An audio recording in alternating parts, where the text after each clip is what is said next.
In today's video, we're going to be discussing the low left exit. We're talking about creating a body release and not hands and arms throwaway. Make sure you check this video out.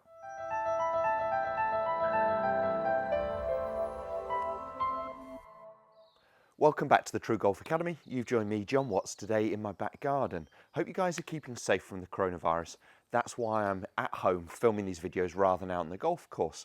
So if you haven't seen one of these before, I've been filming lots of content on YouTube, at least 2 instructional videos a week, all at the minute based around how to practice at home. So if you do enjoy this, please hit the thumbs up. Subscribe to my channel for free. If you hit that little bell icon just coming at the bottom of the screen now, it notifies you every time a new video goes live. Also, I'm filming daily content on all my social media channels. So the info for my social media channels, again, coming along the bottom of the screen. Shorter videos than these YouTube ones, just quick ones, again, based around, at the minute, how to practice at home, covering just loads of different subjects, areas, whether it's backswing, downswing, impact, short game, long game, doesn't matter. I'm trying to cover a variety. Today's video is all going to be about creating for a right-handed player a low left exit. It'd obviously be a low right exit for a lefty.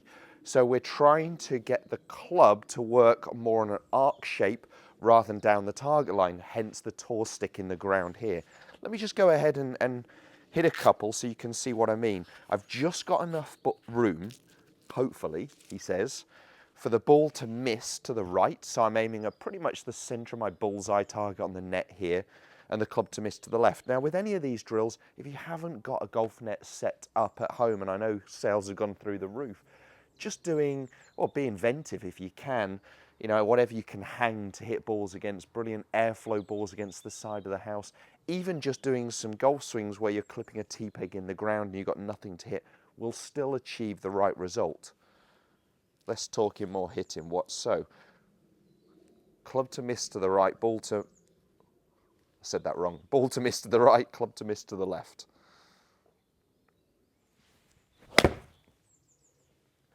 Although I pulled that a little bit, in terms of the start direction, you saw the ball's probably started to touch left. I achieved what I wanted. Club missed to the left, ball just missed to the right. One more.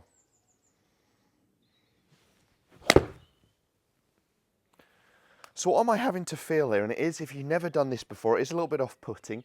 And by all means, start with some little quarter swings and then build it into half, build it into 3/4, build it into full. It's trying to encourage the club to move from in to straight to in again. I find too many golfers trying to swing straight down the target line. We see this very high finish position here where the arms are really disconnecting from what the body's doing. So we're seeing sort of this release pattern, whereas what we see with the majority of elite players is their body is controlling where the club path is going. So the body is rotating. So for me to miss this, I'm just feeling like my head, hips, chest, whole body is rotating. There's no stall.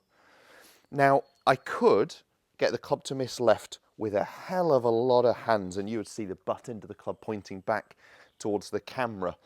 And obviously we don't want to see this sort of release pattern. So when you're starting with those little quarter swings, just get the feeling that the arm structure is still there and we're rotating head, chest, hips, allowing our body to keep turning, keep rotating, keep opening.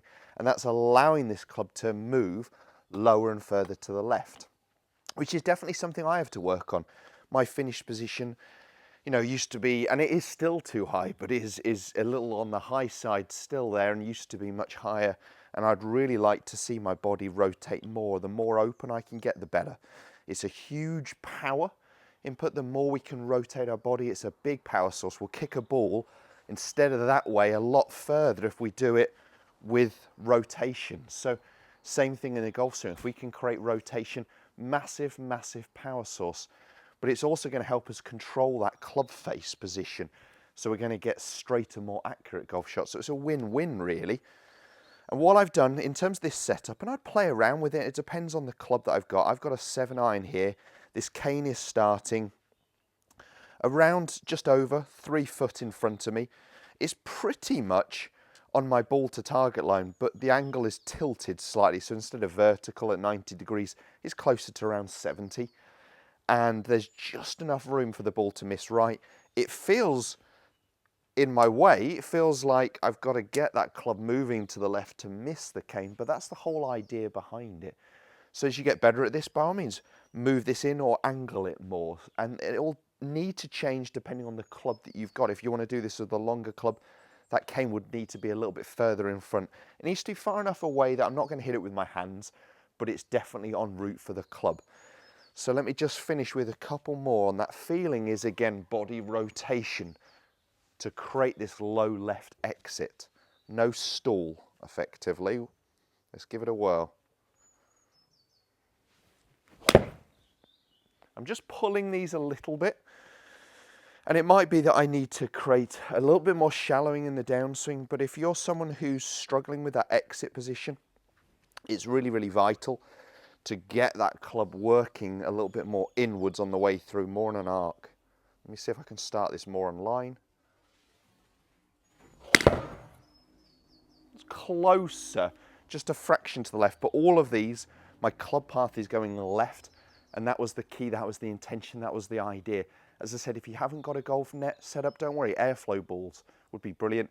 If you haven't got airflow balls and you're struggling to get hold of them, just clipping a tee peg away. Set something like a bamboo cane tour stick in the ground and just work on that release pattern. It's definitely going to improve your consistency and your power through that rotation.